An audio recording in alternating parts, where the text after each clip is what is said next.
So I'm just going to say that again, because I think it was good. I was thinking if we're going to have these regular conversations, we could have a theme, rather than something about absolutely nothing. Isn't that a theme? Maybe it is.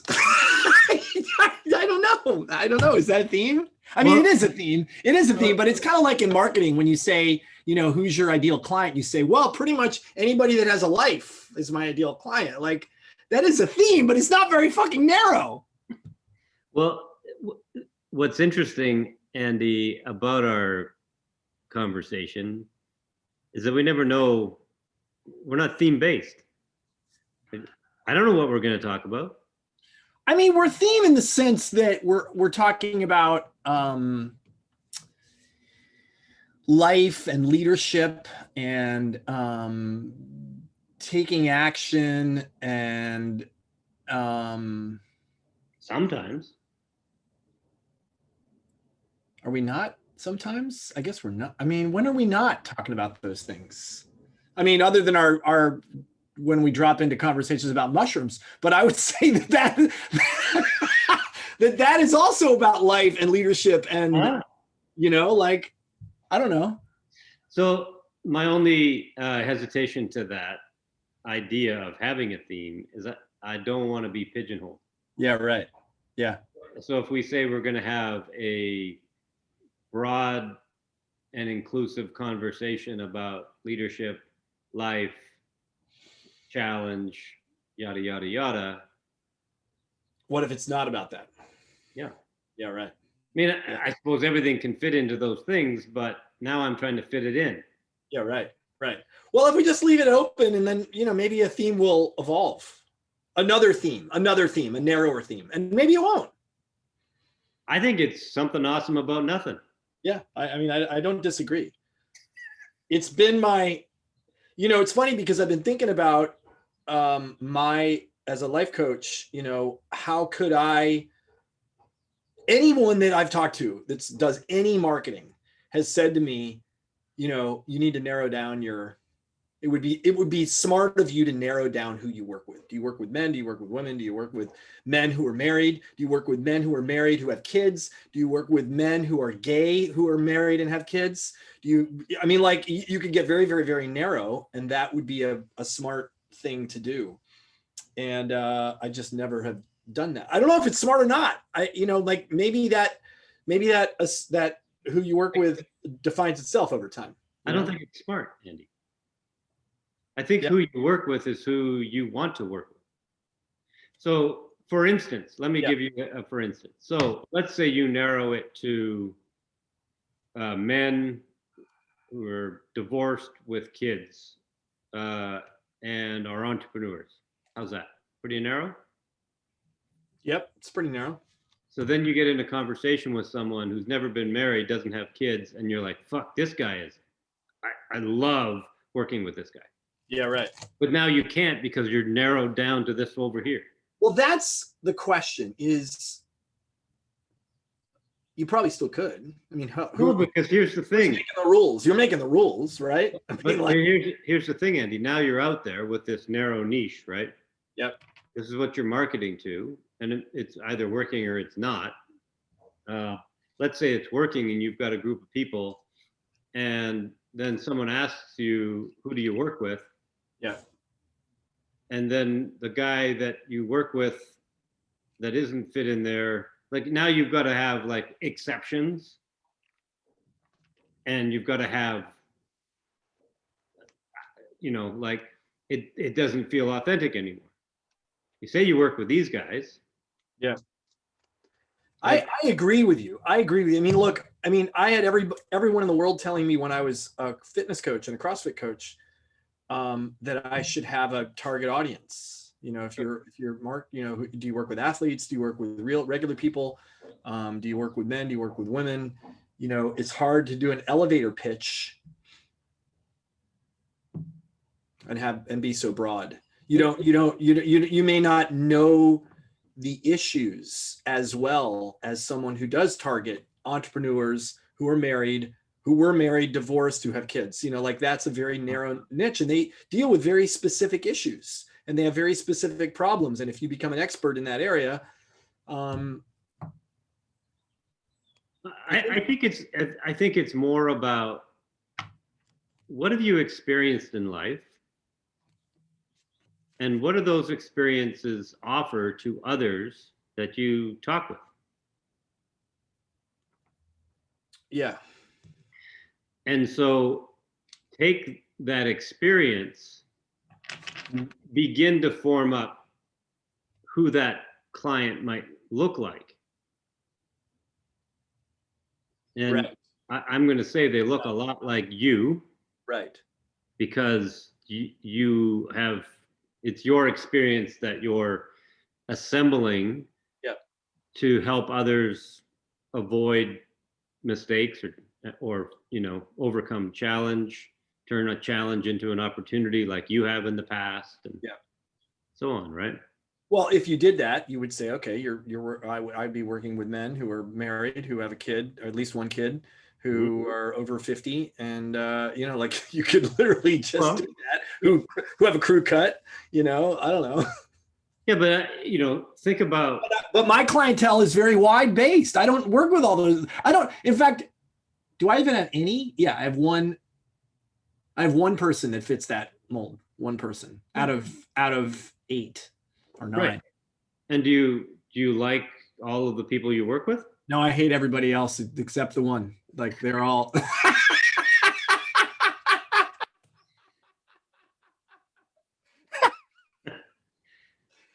Yeah, no, I need to drop them all because they don't look like mirror images of me.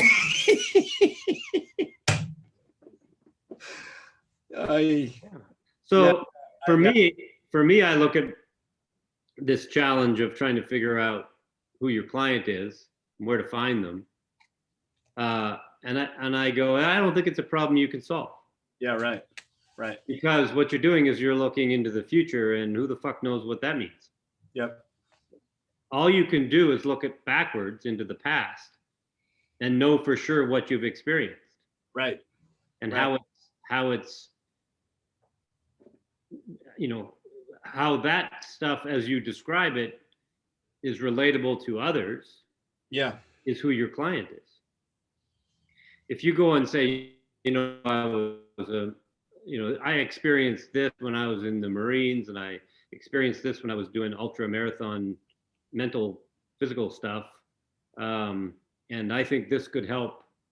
Here's what I learned from some of those experiences, and how I used those learnings in my CrossFit business, and how I learned it, how I used it with whole life and all this stuff. And then if on the other side of the conversation you're getting this, I don't get it. Right. No, I just want to make $1 million, Andy. It's almost self-selecting. Yeah, it's self-selecting. Right. And they find you rather than you needing to find them. Right. So here's how I see it. You take all of the things I just talked about, all those experiences, the challenges, how you overcame them, what you learned, and you give it all away. Yeah. Go into the greater world ether, and you just give it all away by having conversations and talking to people, and which I guess is the definition of a conversation. You just get it out there, man. Yeah. And someone out there is going to go, hey, right, that sounds fucking awesome to me. How do I get to talk with you? Right. And then you talk with them. Yeah. Well, there you go. Something about nothing. That's marketing, man. Right. It is marketing. I like I said, I don't disagree. It's just that it's just a recurring theme as I wander through the universe and talk to various people, not necessarily even wanting to talk about marketing, but it just comes up that maybe that's their profession, or maybe that's what they're working on. And that is a recurring theme. Well, what I think it is, Andy, is that marketing exists to help people put definition around something they can't figure out, which is the future. And I don't believe that it's, for people at our level of exposure, I don't think it works, to be honest. I think it works for Coca-Cola. You mean as opposed to somebody that's got 2 million Instagram followers, or whatever. a big brand, a bigger brand. Right. Like, there's lots of people out there with 2 million followers because they have a big ass and they shake it on screen. Yes, of course. Yeah, I'm not talking about those people. That's not marketing either. Right. Well, it is a certain type. Yeah, I guess it's advertising marketing, I suppose. But yeah, I mean, I think real marketing is big brand that already has awareness through large amounts of commerce with a large number of people. I think marketing, when you are a coach, happens by you doing an amazing job with an individual who can't stop talking about you. Yeah. You did that with your CrossFit gym, right? Yep. How much marketing did you do with CrossFit LA? It was Like back then, well, you could ask how much marketing did I do? How much successful marketing did I do? You did zero successful marketing. And I don't know that that's true. Most of your business came by way of referral. I don't know that that's true. Because when I think back to, I think probably the most successful thing I did was hire a PR person and get articles written, which is more in the line of what you're talking about. I got articles written about what I was doing at the gym. We had an article that was published in Men's Journal. We had an article that was published in Muscle and Fitness. We had a writer for Muscle and Fitness, Eric, can't remember his name. I remember that. He came in for a workout. He embedded himself with us for, it was supposed to be 3 months. It ended up being like a month. He couldn't fucking handle it. But, I remember that article. It was a great, I mean, I still get people today who reach out to me and say, I started CrossFit because of that article. Thank you so much. You know, it was really groundbreaking. CrossFit would do no PR. Like their whole ethos was no PR. So here I was, a little gym owner in LA. There were only like 20 CrossFit gyms in the world. Nobody knew what the fuck it was. I was like, we need to get people knowing what this is. And so, you know, we hiring that PR person was probably the best move because it literally just got the story out. It got the story out for CrossFit. And I took the sloppy seconds, or I took the people, not the sloppy seconds, but I took the people that were local to LA. Right. Okay. So, but I think that goes more into what you're talking about because giving it away. It's not really marketing. It's giving it away. It's giving it away and giving away my story, and the story of my experience. Here's my experience. Here's what I'm doing. Okay. So, how do you get your name out there as it relates to what you're doing now? Keep giving it away. Keep going out and telling people what you do. Like I get that. And but you know, you have the confidence that it works because it's worked before. Yes. What you don't have confidence is how marketing could work for you based upon some obscure goal that you have that's somewhere in the future. Well, yeah. I mean, one of the questions is will if you don't narrow down, are you likely to get in front of the right people? Will the right people even see you? You know, if I guess you could continue telling your story and choose to post and put up your story in selective places and not change your marketing. You know, like I could go to a group of men who are divorced and have 2 kids who are entrepreneurs and post stuff about me without changing my marketing to say that I only work with men with 2 kids who are entrepreneurs. And, you know, like, I don't have to do that. I could go to another group of women who are married, who are over 50, 60, and do the same thing. Sure. Yeah, that's true. You could hire a PR person. Right. They could target magazines much like Men's Health was what they did before for your CrossFit gym. Yeah. And they could, target Success Magazine, Entrepreneurial Weekly, or whatever, whatever's out there. Yeah. And you could talk about the imposter syndrome and how it turned up for you as a Marine. I don't know if it did, but you know what I mean. Yeah.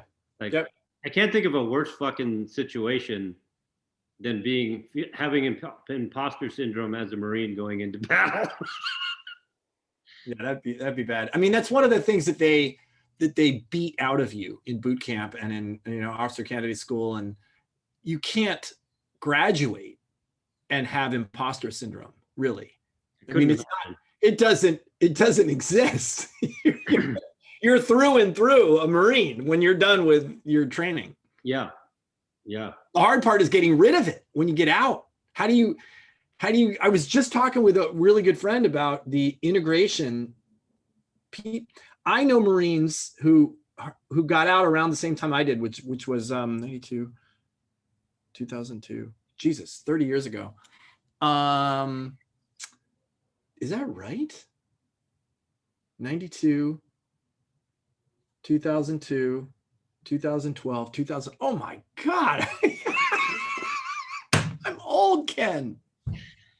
But anyway, who are still struggling, they've held jobs, they've done stuff, they've been somewhat successful, but they still struggle with, because the Marine Corps, any organization like the Marine Corps provides you with a mission and a purpose.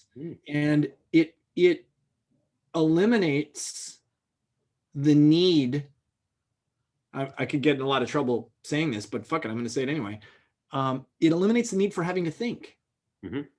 It eliminates the need for having to be responsible for the choices you make, because you don't have a choice. You don't have a choice where you live. You don't have a choice what the mission is. You don't have a choice, when you're going to go. You don't have a choice, like it's all built for you, and you just make your life work around that thing. You don't have a choice over how much money you make. You just have to keep doing a good job, and hopefully you get promoted. Right. It's an amazingly simple life. What do you take away from that, Andy? What do you take away from that, Andy? What do you mean? What did I don't know. Like, that's a pretty broad question. Yeah, I know, but like when you think back on that experience, and that you went through the whole version of that experience. Yeah. What did it teach you, and what do you use on a daily basis in life now that you could share with others? I mean, the thing that is this level of responsibility, this level of willingness to choose and to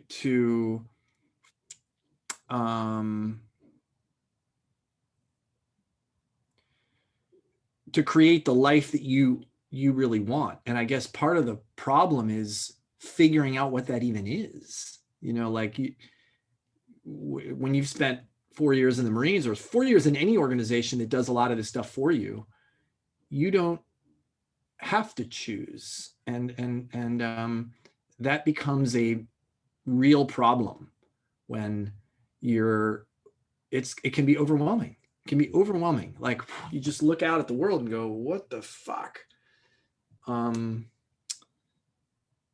some of that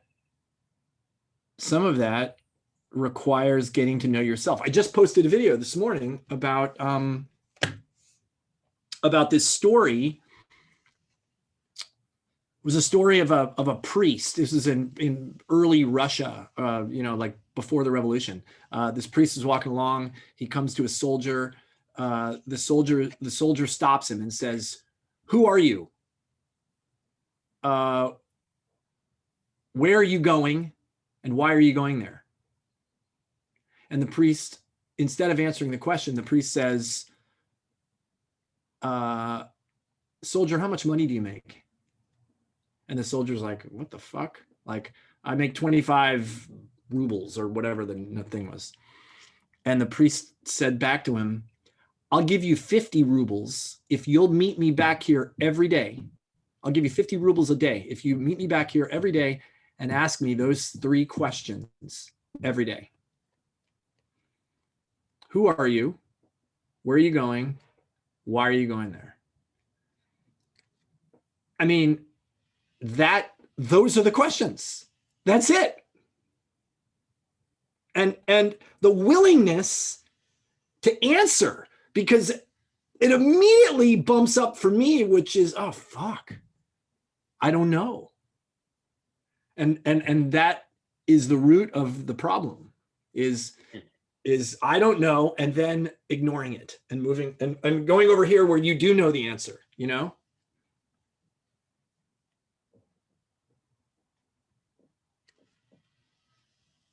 You may have just come up with a fucking theme.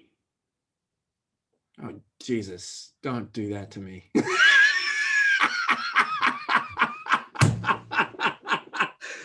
Come on, Ken. You're not allowed to do what's it called from Crazy Ivan. You're not allowed to do a Crazy Ivan. Who are you? Where are you going, and why are you going there? Yeah. That's a great theme. It is. That encapsulates. That encapsulates everything. That is something about nothing.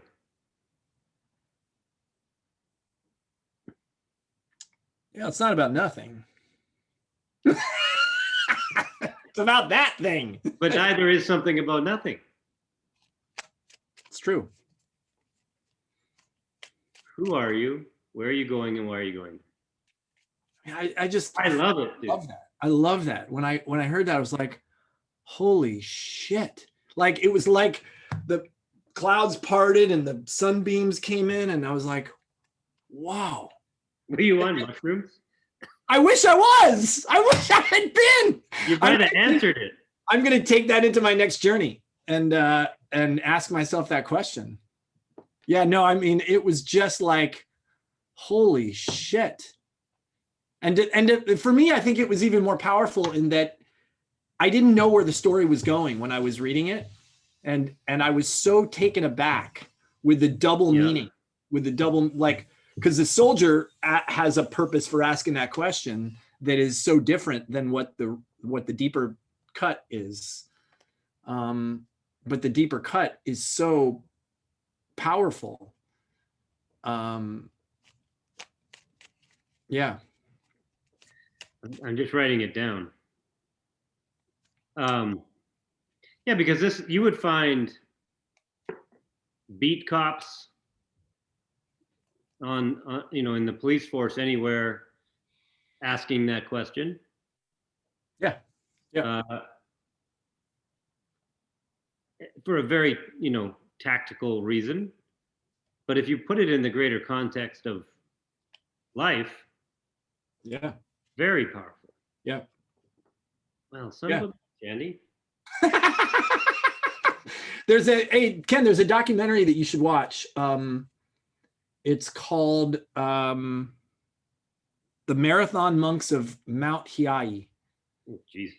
It's only 50 minutes. It's really, really, really shitty quality. It's like the worst quality documentary because it's from an old TV show. I think it's from it was aired probably in the 70s or early 80s. It's on YouTube. It's about. Oh, go ahead. I was just gonna. It's about these monks who believe that the path to enlightenment is through extreme endurance, extreme kind of physical suffering, endurance suffering. These are the guys that climb all the stairs and stuff. They do a marathon. So their commitment is to do a marathon, 1,000 marathons over 7 years. So, and the marathon's not a marathon like you and I think of a marathon. It's a lap around this this hilltop. Basically, it's I think they start somewhere around 20 miles. And then it ends up, by the time they're in year 7, they're doing 52 miles. It takes them 18 hours and they have to do it every day for 100 days straight. Wow. It's insane. It's insane. And by the way, the punishment, if they quit or if they get injured, any reason that they fall off the 7-year journey, they have to kill themselves. What? Yes, yes. It's mind-blowing. It's absolutely mind-blowing. They train before they start the 7-year journey, before they make the commitment. It's a big thing. It's a big ceremony. And so it's not like you decide one day you're going to fly over there and just start the 7-year thing. Because I'm not going there. No, I know. Neither am I. But they believe that the people who complete this are the only living Buddhas. Like they become living Buddhas. They've renounced their life. Another piece in this goddamn thing. This is unbelievable. It might even be harder than the marathon part. They have to fast. They have to do a food, water, and sleep fast for 9 days. 9 days. They're supported by all the other monks in the monastery, but this is in year 5 of the 7 years. And it's physiologically, doctors say you only got 7 days. You only got, if you don't sleep, don't eat, and don't drink, you've only got 7 days. So the whole point is it's a meditation, or lack of a better word. It's a process of it's your own dying. It's like that part of you is dying. You are dying. It's a death practice. And they wear the clothes of what they would dress you in if you were going to be if you were in the casket.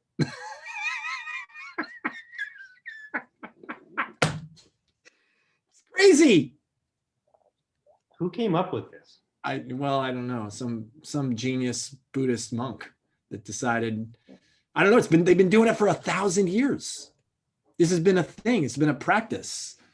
I think they said in the documentary that there are only 6 people who've done it who are alive today, who've made it. And I don't know what the percentage is of dropouts. Like how many people start and don't make it. Well, it puts Hell Week into a different perspective. I mean, David Goggins, he'd be a good candidate to go do that. I'd say he probably is doing it, or a version of it, his own way. Yes. I don't understand the value of it. Like so even like the David Goggins, what's the value of what he does?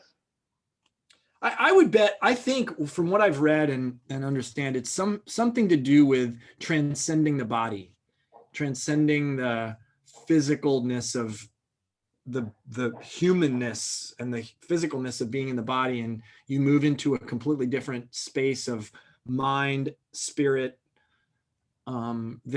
where there are no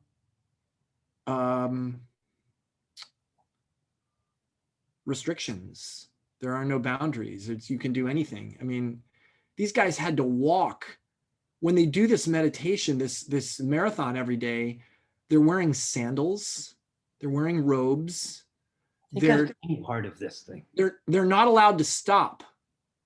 So I think they have on the lap that they do, this 52-mile lap in year 7 that they're doing, they're only allowed to stop once to sit. They're praying along the way. And the amount of suffering they go through, the physical suffering, the feet and the legs and the hips and the back, and is I guess they teach themselves that they can make it past anything, really. I mean, Have you ever had an experience like that? I would think you have, with like the endurance racing.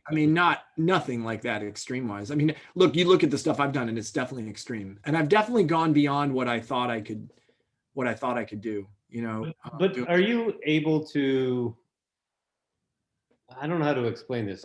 I'm able to do it. Can you put yourself in a different place when you're going through something hard? Yeah, absolutely.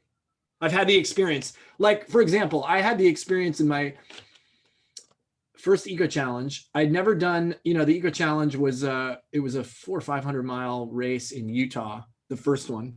Mm-hmm. And I'd really never done anything. Maybe in training we did a day, maybe a couple days that had, like 30 miles or 35 miles or something like that. But essentially I'd never really done anything longer than a marathon, maybe an ultra. The race started with a ride and tie, which meant you had 3 horses for 5 people.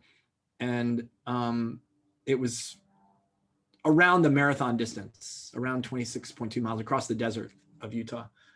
And that was the first 5 hours, 6 hours of the first day. Like you pulled into that, we pulled into that transition area. One of my teammates had trouble right out of the gate. He got stepped on by the horse and, was kind of limping. But you come into the transition area with a mindset. I've done lots of marathons. I finished the marathon and I think I'm done. I couldn't take another step. But you come in after this, where you've essentially done more than a marathon, or a marathon, at least. And you think, okay, we're just getting started. Let's go. Put on a backpack and we're going to hike. It's weird. It's weird how your brain can shift from an end point, from thinking this is the end, to, oh no, we're just beginning. And your body just shifts into another gear. And do you think it's because you have to, that you only started that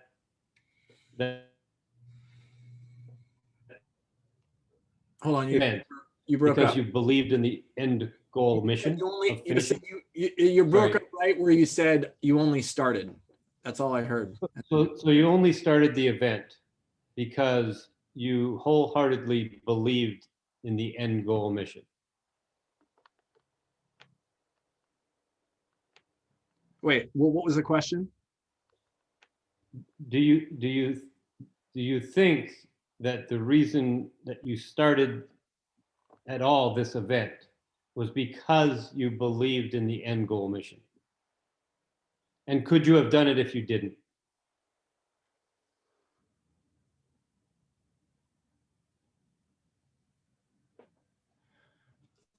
That's a good question. Because what I'm curious about is, why do you start? Like, what's the payoff? Well, the start for me, the payoff was to prove that I could do it. I should prove to myself that I could do it. Right. I think the people that succeed in adventure racing and in doing endurance stuff like that never lose the vision of the final outcome. I think the people that quit, that don't make it, like we had 3 teammates that dropped out in that first eco challenge. And that was being that it was the first eco challenge, they let you keep going.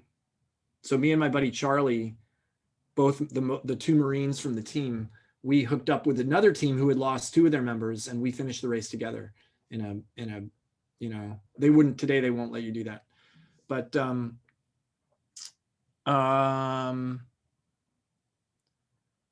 yeah, I think the people that stop or lose their way, they lose sight of the bigger picture of the end goal. and they get very bogged down in the moment with the weight and the gravity of that moment of, you know, the depression or the pain or the whatever it is, and they lose sight of that bigger, longer picture.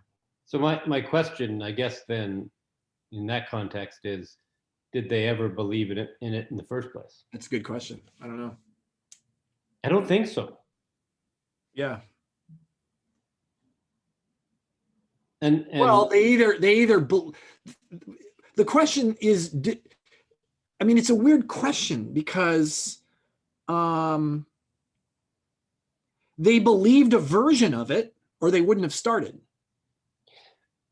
right, but it's probably got too many details around their version. And every one of those details is an out. If this doesn't happen as part of one of the details, oh well, then maybe, you know, like what's Tyson's old saying? Everyone's got a plan until you get punched in the face. Yeah. Yeah. I think going into these things, you don't generally have a plan. You have an idea of how it's going to happen, but you're not so committed to the plan that if something goes wrong, you're screwed. Right. Right. And I think that's something you probably would have learned in the Marines. Yeah. 100%.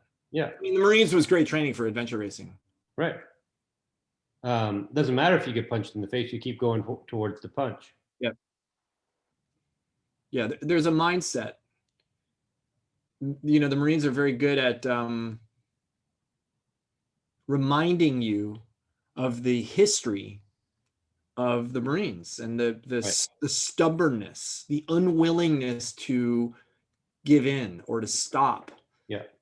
And when you buy into that and you become one of those elite few, you're buying into a 250-year history of men who have not been stoppable. Right. And so I think you're right. I think that's even though, you know, it's what's one interesting thing is military teams in those adventure races tend to not do very well. They tend to implode. I think some of it is because they're required to be co-ed teams, and you know the military traditionally has not done well with co-ed Right. integrating women into a fighting, you know, into that environment. Yeah. But yeah, It's interesting. You know, if I was ever successful as an athlete, it was because I was very good at easily getting into the flow. That flow state of like I used to describe it as just going dark. Like everything around me went away and I just got like this pin-eye view of what was in front of me. Yep. I didn't have a lot of sensory awareness of the noise, the wind, anyone talking to me. And I would basically ask people, just let me know when it's over. And I was of presence of mind enough to be somewhat strategic about how I went about a race or all that kind of stuff. But I literally got really good at just blacking out.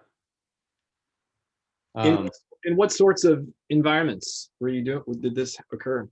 Cycling was the main one, and speed skating too. Both very arduous endurance tasks, right? Yeah. You and Eric Hayden were like speed skaters and cycling.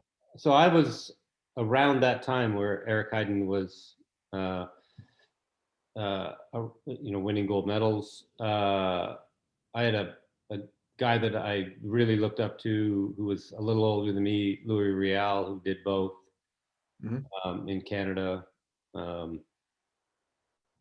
have really single modality, you know, it's just more of the same every second. It's pedal stroke and kick stroke on skates, right? It's just over and over and over and over and over again. I mean, that to me sounds like the pain cave.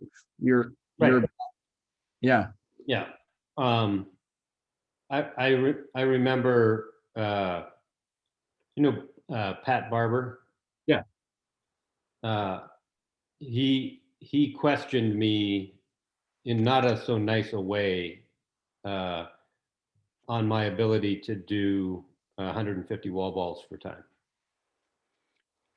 Well, what do you mean your ability? Like over 10 days or, or over like 5 minutes? I had a time of 4 minutes and 22 seconds posted on our board. Gotcha. He questioned your time. Yeah. He goes, it's 150, right? It's 10 feet, right? And it's a 20-pound ball. Yeah. And I said, well, you can count for me if you want.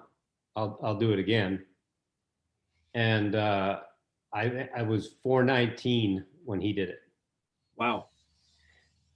And I literally just looked at him before we started. You're counting and you'll let me know when it's over. Right. And I literally everything just like that. Yeah, I was never good at that. That's a very good, like, specific skill that I've never had. I think my best Karen time is 7 minutes, 6.5 minutes, maybe. Yeah. Something like But I also think that I can do the same thing when it relates to business. Like I get very singularly focused. Yeah, right. Which is a good ability to have as a man because we don't multitask very well. Yeah. But if you can be extraordinarily good at being single-minded in your pursuit of something, it's got real benefits until it doesn't. Well, right. Because the thing that I always felt as a coach was my job in the gym was to keep people like you from literally shutting off their circuits, shutting off their governor, and just fucking themselves up. Yeah. And the people like you end up in the hospital. You end up in the emergency room for rhabdo, or Right. you bust an ACL or something, Right, just right. out from your own athletic won't stop. Right. And I was at least smart enough to know that to stay away from those endeavors unless I was at a fairly good level of fitness, like a really good level of fitness. Yeah. Yeah. And I'll give you an example. Like I stopped going to class when I started to get some knee issues, and I've had knee issues all my life. It wasn't a CrossFit thing. But when they started to get pretty painful, I wouldn't go to class because I knew myself that as soon as something started, I was going to win. Like that's just who I was. And I wasn't going to quit. And that usually resulted in 2 weeks of being laid up. Right. And so I get what you're saying. And I'm pretty good at self-governing that. But it's the same thing in business, right? Like if you have the single-minded focus and it's the wrong thing. Yeah. And you're going down this dark hole and you don't look around every once in a while to see how it's going, that's a problem. Yep. So if you've had any experience with me in business, it's always like I'm either fully on or I'm enjoying the conversation about it, but I'm not really fully engaged in doing anything about it. Yep. And that just means I don't necessarily believe in it, or maybe it's just the wrong time for me. Yep. And for me, fortunately, it's worked out reasonably well most of the time. Right. Right. And sometimes not. And those are the ones that I wish I would have more of because that's where I really learn. Yeah. I mean, the one time that I know that happened to me was a couple of years ago when the Whole Life Challenge stuttered, and that was rough. I went into that cave. I had all my focus on one thing. I had blinders on, everything went dark and I kept going and nothing I did worked. And that's when the wheels fell off for me. Emotionally, the wheels fell off. The whole life challenge is still going. Yeah. Well, but that's about the time you and I started talking. Yeah, it is. Yeah. Yeah. Interesting. So, yeah, couldn't have predicted that we would be talking about this today. Something about nothing. I mean, literally, I couldn't have predicted this because No. we talked about the other day. We talked about talking about money and talked about something completely different. So it's funny.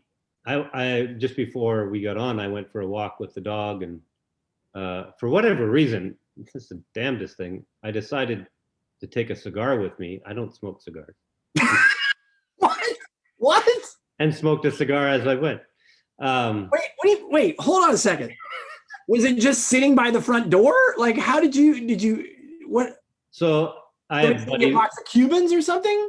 I have buddies that smoke cigars, and there is a package of cigars that they left behind that has been sitting here for a little while. And it's, they're in my shop. And so this is way too much information. My grandfather on my mom's side fought in both world wars. He was a firefighter in the times of days where firefighting was very dangerous because their equipment wasn't very good. They're out there fighting fires with fire extinguishers that they got to pump up by hand. You know what I mean? Right. And they had a literal bucket brigade. Like, you'd be better off just pulling down your pants and pissing on it. It's kind of like the days when they used to climb, El Cap in wool, and they didn't have a weather forecast, and they just, not El Cap, but some of the big mountains that they've, like the Eiger. There's a couple of great movies about the first time they climbed the Eiger that just disastrous. Right. So I've been doing a fair bit of woodworking in my shop in the last little while. And this morning I got up and my first thought was my grandfather Rex. I don't know why. I had a couple of meetings this morning. Then I had an hour break and I thought, well, the dog needs to go for a walk. And I went into the shop. I saw the cigars there and without a lot of thought, just took one out and cut the end off and was walking down the road or down the river smoking a cigar. You had a match. You brought a match. Obviously, you lit it. Because some people will actually just suck on the cigar, like they don't even. I lit it with right. Yeah, I don't know about that, but I have a butane torch that I lit it with. Yeah. And but the interesting thing is that my grandfather smoked a pack of White Owls every day. A pack? Pack of White Owls. So I think there was 4 or 5 in every pack. Wow. And when he wasn't smoking that, he was smoking a pipe. Jeez. And he drank 2 beers every day. The first one he would drink in one shot, and the next one he would savor.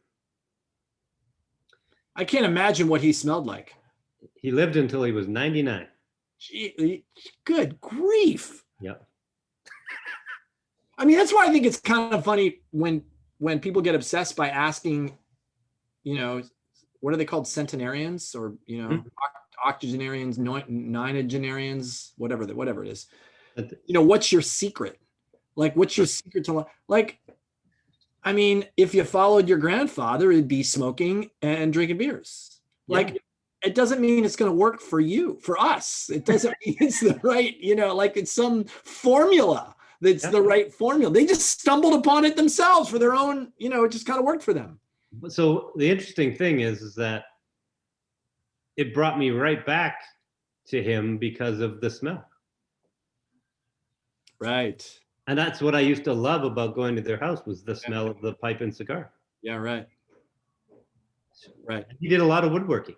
A lot. I like the after smell. I don't like the during smell. The during smell drives me banana. my buddies, when we were in college, we used to make road trips to McSorley's in New York City, and they used to love to smoke stogies. I mean, I did too. We all took, it was just the thing you did Yep. after drinking, and it was really disgusting. Like for me, I actually did not like it one iota, but I did it anyway because I wanted to be part of the cool kids club. Yeah. Generally, I don't like.